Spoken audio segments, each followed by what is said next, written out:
The FCA's stringent rules are hurting crypto firms in the UK, and this is according to Bitrex's global CEO.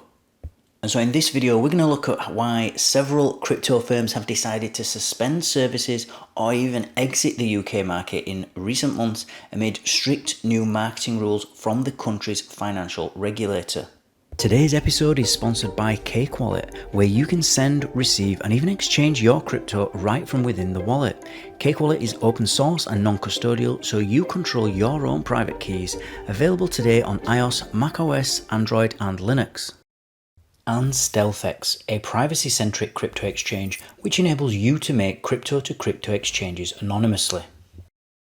Good evening everybody, and a warm welcome again back to Enter Crypto. Now today we're going to be talking about the UK again. We've got lots of articles every day coming out from the UK. And so as always guys, let's quickly read through this article and then we'll see what we can learn and we'll comment after. So last summer, UK Prime Minister Rishi Sunak said he was keen on providing regulatory clarity regarding how crypto firms should register and operate in the country, as part of his ambitions for the UK to become a global hub for Web3.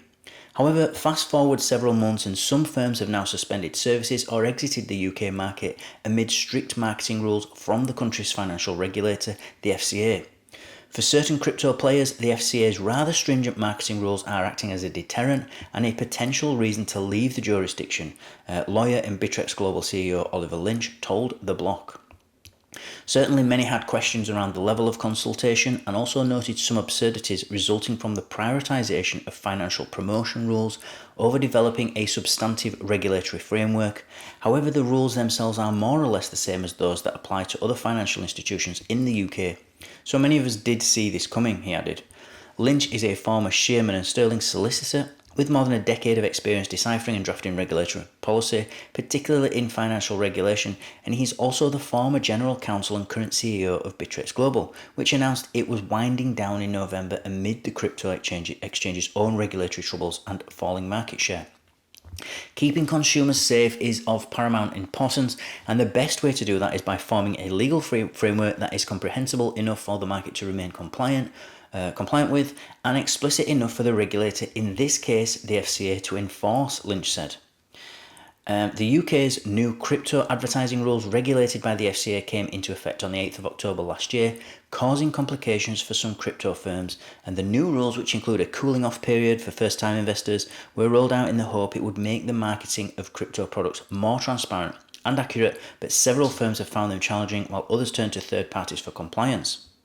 Fintech firm Revolut suspended crypto trading for UK businesses earlier this month to give it more time to adjust to new requirements set by the FCA in October, and payments giant PayPal said last year it would temporarily pause crypto purchases in the UK until early 2024, and crypto exchange Bybit exited the UK in October amid the rule change. Bybit was not the only crypto exchange impacted, with other major platforms including OKX and Binance re-evaluating their strategies in light of the FCA's strict guidelines. Bybit CEO Ben Zhu told The Block at the time. The new rules could mean that just having a website accessible to UK customers could be construed as a promotion, Zhu said, and the FCA previously warned that even crypto memes could breach the financial promotion rules. We have engaged extensively with the crypto asset industry in the UK and overseas to help firms prepare for the new financial promotions rules. An FCA spokesman told The Block, "We also offered crypto asset firms an additional 3 months to implement parts of the rules that required greater technical development and published detailed guidance to help firms understand our expectations. We will continue to work with the crypto asset industry as it implements our financial promotion rules," the FCA spokesman added.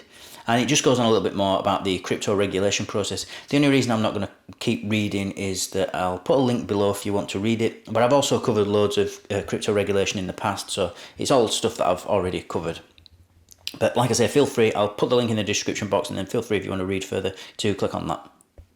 And I think what Bittrex is trying to get at here is they're trying to send a message to the British government and say, relax the rules a little bit. We don't, because if you don't, we'll move. If the crypto is global and crypto business is global, and we've already got a lot of countries around the world that are crypto friendly, and some of them are getting more and more crypto friendly, and some of them, like the UK and like the US, well, the US is even worse, but that are getting stricter and creating more and more regulations and more rules, and if you do that, then you'll stifle innovation. The country will lose at the end of the day when it comes to something global like this. And Bittrex has said, oh, well, we can't comply with that. We'll just go somewhere else. It's just easier to be somewhere else because they know it's global. They don't need the UK, But now the UK government has lost out on a load of tax, corporate tax that they would have got otherwise from Bittrex. And this is why if governments are not careful, they can end up pushing people away and pushing businesses out. And because of the global nature of business now and crypto, I mean, crypto's super global, but we've even got a lot of global companies as well now that we didn't used to have, even 60, 70 years ago. That if they feel you're being too restrictive in your regulations, they can just move somewhere else. I know it's not always the case, but for many, look at, say, something like Amazon. Amazon could operate absolutely anywhere in the world now. They don't. They go where they choose to. But if things got heated in a jurisdiction where they operate, then they could just move. Same like what happened with Elon Musk and Tesla when he moved. Well, he basically moved Tesla's corporate headquarters from California to Texas, to Austin in Texas. I think that was around 2021. And so a lot of companies, your bigger companies, all the big companies now are internet companies, and they're going to be saying, well, why do I have to actually be in the UK? If you're going to treat me, if you're not going to, compete for my business, then why am I going to go there? There's so many other places that I can go in the world. And so governments are going to have to step up and try and make this as attractive as they can, whilst also, trying to protect the general public, as they would say. I don't think we need as much protection as they think that we